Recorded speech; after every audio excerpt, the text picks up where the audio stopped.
Então,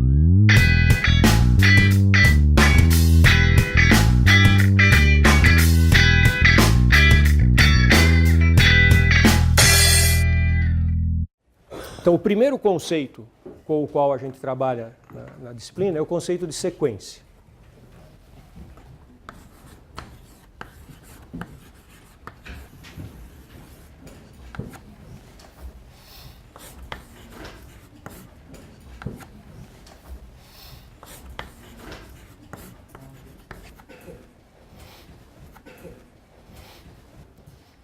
Então, nós vamos trabalhar com sequências de números reais. O que é uma sequência de números reais? É uma família de números que está indexada pelos parâmetros naturais. Às vezes nós começaremos a sequência pelo índice 0, nós vamos chamar o primeiro termo da sequência de A0, às vezes vamos chamar de A1. Isso não deve ser objeto de grande preocupação, o que for mais conveniente para cada momento.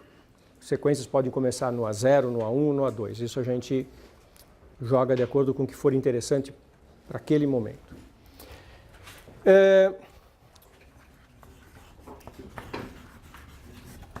Eu posso descrever uma sequência simplesmente listando termos e esperando que você perceba qual é a lei de formação. Então, pode não ter nenhuma regra muito explícita, e que, desde que você perceba qual é a lei de formação,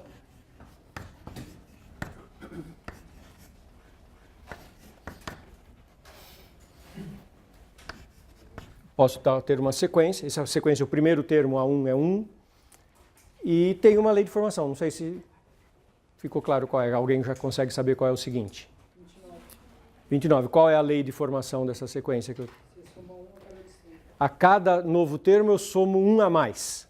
Então, para ir do primeiro para o segundo eu somei 1, do segundo para o terceiro eu somei 2, do terceiro para o quarto eu somei 3, somei 4, somei 5, somei 6, vou somar 7. Isso não é muito matemático, não é muito rigoroso, né? Depende de alguém olhar e falar, saquei qual é a lei de formação que você está usando. Isso não é muito frequente dentro da matemática. Coisas que são muito frequentes, são fórmulas. É expressar a sequência através de fórmulas. Essa é a sua experiência anterior com progressão aritmética, com progressão geométrica, mas também não precisa ser necessariamente uma progressão aritmética ou uma progressão geométrica. Sequências dadas por fórmulas. Por exemplo, pode ser progressão aritmética. Se eu escrever aqui 2 mais 5n, com n maior ou igual, o que eu quiser, 0 ou 2, vamos pôr n maior ou igual a 0. Então, se eu colocar n igual a 0, é porque o primeiro termo é o A0.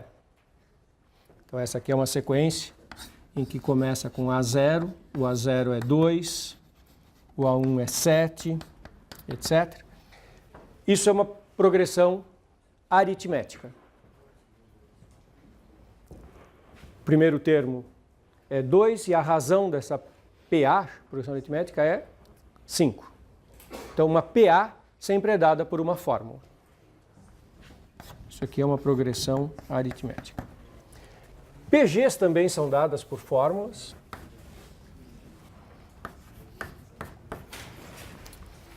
Isso é uma PG.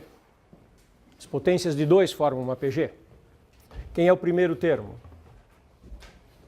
2, porque eu comecei com n igual a 1. Se eu tivesse colocado n igual a 0, o primeiro termo era 1. Coloquei n igual a 1, o primeiro termo é 2. Qual é o fator multiplicativo, que é a razão da PG? 2 também. Então, isso é uma PG de A1 igual a 2 e razão igual a 2. Certo? E é dada por uma fórmula.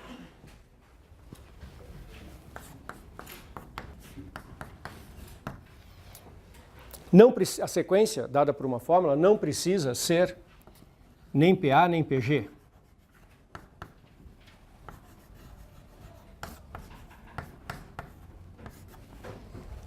Escrever uma sequência assim, AN igual a seno de n π sobre 2. Sequência não é nem PA, nem PG e está sendo dada por uma fórmula que usa a função trigonométrica seno. E é uma sequência que você consegue escrever todos os termos. Primeiro termo, quando n é 0, ela começa com A0. É seno de 0, que é 0. E depois ela vai alternando os valores entre 0, 1, e menos 1, da seguinte forma. Começa com 0, depois é 1, depois é 0, depois é menos 1, depois é 0, depois é 1, depois é 0. Sequência não é nem PA, nem PG, é uma sequência expressa por uma forma. Sequências muito importantes, muito conhecidas, nem sempre são dadas por fórmulas. Tem uma outra maneira muito comum de fornecer uma sequência, o que nós chamamos de lei de recorrência. A famosa sequência de Fibonacci, que está em evidência por conta daquele famoso livro Código da Vinci. Ela é dada por uma lei de recorrência. A sequência de Fibonacci, ela é dada assim. O primeiro termo é 1, o segundo termo é 1, e a partir do terceiro termo, cada termo é a soma dos dois anteriores. Então, começa com 1, eu dei os dois primeiros, e veja que eu não dei uma fórmula. Você não consegue calcular o A10 direto nessa fórmula, como você é capaz de calcular o A10 nessa fórmula. Nessa fórmula você calcula o A10, você coloca aqui 10, dá seno de 10π sobre 2, seno de 5π que é 0. Aqui você não consegue calcular o A10, você vai descobrir que o A10 é o A9 mais o A8. E você tem que calcular de 1 em 1. Isso chama-se lei de recorrência. Mas permite você calcular todos os termos da sequência. Certo? A sequência de Fibonacci, ela nasceu, o Fibonacci era Leonardo de Pisa, o nome dele. Ela nasceu na Idade Média num exercício que ele lançou, um desafio de calcular como que crescia a população de coelhos. Na verdade, isso expressava uma brincadeira sobre, lhe dava uma série de regrinhas sobre procriação de coelhos e pedia que o desafio era descobrir como é que a população de coelhos evoluía. O que intriga muita gente na sequência de Fibonacci é que ela aparece na natureza um monte de vezes. Tem flores que elas, à medida que elas crescem, o número de pétalas que elas têm ao longo da vida sempre é um número da sequência de Fibonacci. Então, existem flores que, se você olhar, pegar a flor na natureza, for lá e contar quantas pétalas tem, é um número da sequência de Fibonacci. E isso intriga muito as pessoas, né? Por que isso acontece? Tem um livro do Ian Stewart que trata disso. É comum na natureza fenômenos que ocorrem em ciclos. E é comum ter fenômenos que ocorrem em ciclos com a seguinte regra: cada ciclo depende dos ciclos anteriores. O que vai acontecer hoje, a quantidade de pétalas que ela tem hoje, depende da quantidade de pétalas que ela tinha no ciclo anterior. A cada nova rodada de nascimento de pétalas, as pétalas dependem da quantidade de pétalas anteriores. E quando você tem fenômenos na natureza em que o que ocorre num certo ciclo depende dos dois ciclos anteriores, não é nada estranho que apareça a sequência de Fibonacci. Então, ela é muito presente em exemplos da natureza. O que ela tem de interessante também é que ela se conecta com a razão áurea, e aí é mais profundo ainda, né? O que me interessa saber de sequências é se elas têm limite. Então, eu tenho uma definição importante aqui.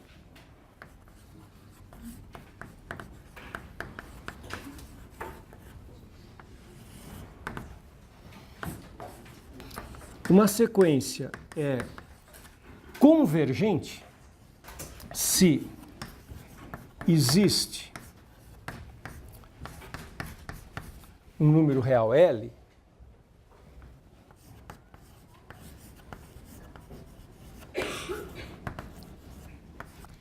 tal que o limite da sequência, quando os índices vão para infinito, é aquele valor. Aí eu digo que a sequência é convergente. O limite tem que ser um número real. Então, a sequência de Fibonacci não é convergente, porque os números vão crescendo, crescendo, crescendo, não se aproximam de nada. Então, nós vamos discutir quando é que uma sequência é convergente, como é que você entende, analisa a convergência de uma sequência. Então, é uma ideia muito simples e é uma ideia que repousa na ideia de limite do cálculo. Então, algumas observações para que isso fique bem claro.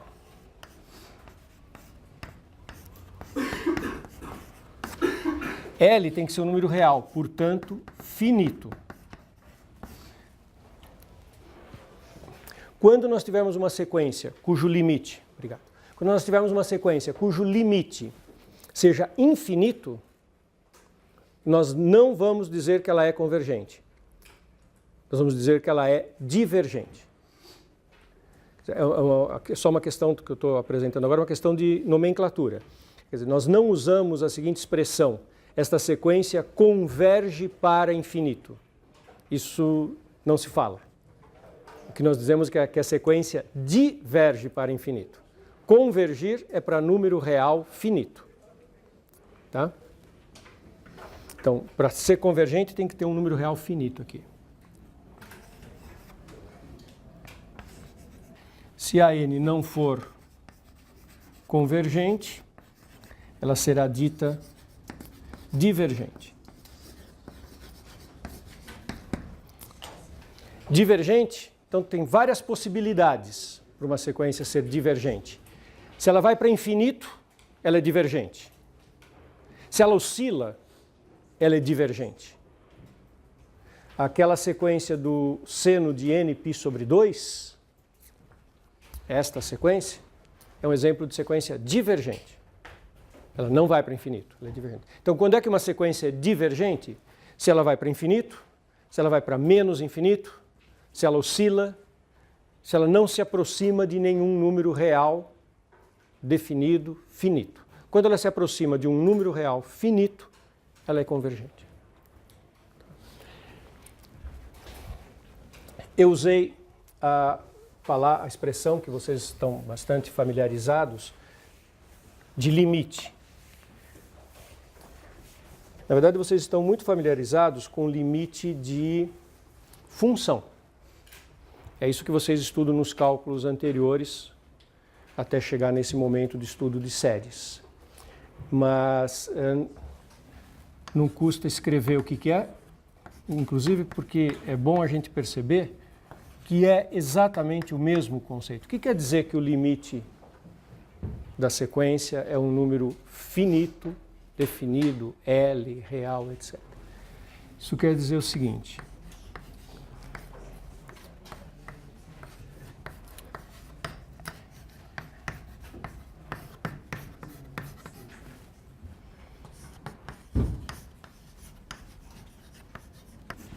quer dizer exatamente aquilo que vocês já sabiam dos limites anteriores, dos limites de funções. Aquele letra epsilon, né, qualquer que seja epsilon, isso é linguagem lógica, formal, abstrata de matemática, né? Esse símbolo significa qualquer, essa letra é letra epsilon, maior que zero, este símbolo significa existe, um n0 que pertence, esse símbolo significa pertence ao conjunto dos naturais. É toda uma linguagem formal de matemática, né? Então, o que isso quer dizer? É o seguinte: o L é um número real.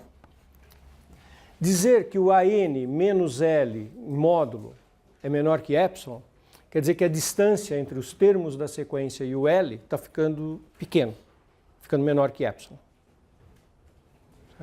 Essa definição interessa quando a gente fala qualquer epsilon, formalmente é para qualquer, mas interessa mesmo quando o número é pequeno. Então imagine um epsilon pequeno, ele vai definir uma vizinhança pequena em torno do L.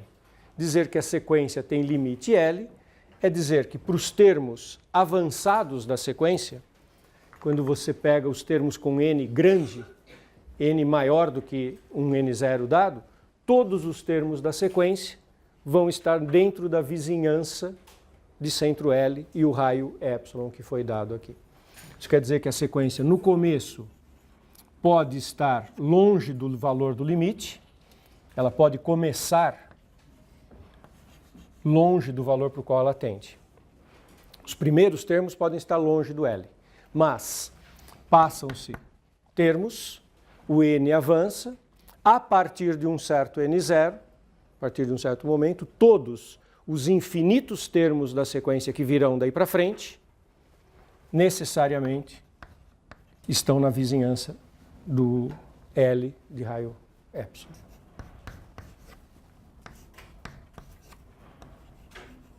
Todos os termos caem aqui.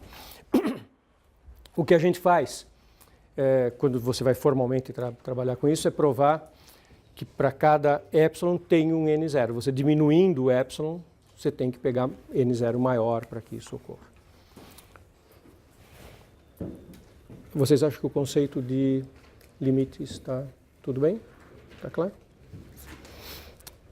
Vocês perceberam a semelhança com o limite de funções? Eu acho que, se você lembrar do estudo de limite de funções, você vai ver que a definição tem a mesma estrutura lógica.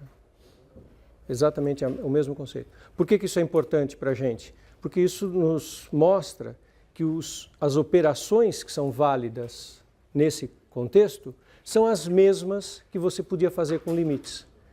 O que nos poupa de um monte de trabalho. Eu não vou precisar ficar escrevendo na lousa todos os teoremas de limites que vocês já trabalharam quando vocês estudaram o limite de funções. São exatamente os mesmos. Que teoremas? O limite da soma é a soma dos limites. Limite do produto é o produto dos limites. Por que eu sei disso? Porque é a mesma estrutura de limite de função. Não vou ficar repetindo toda essa lista de propriedades operatórias que vocês já conhecem. Eu vou me deter em falar de 2 ou 3 que são novidades, propriedades operatórias que só valem para sequências e que não eram verdadeiras para funções. Vou fazer uma lista dos principais teoremas que valem para sequências.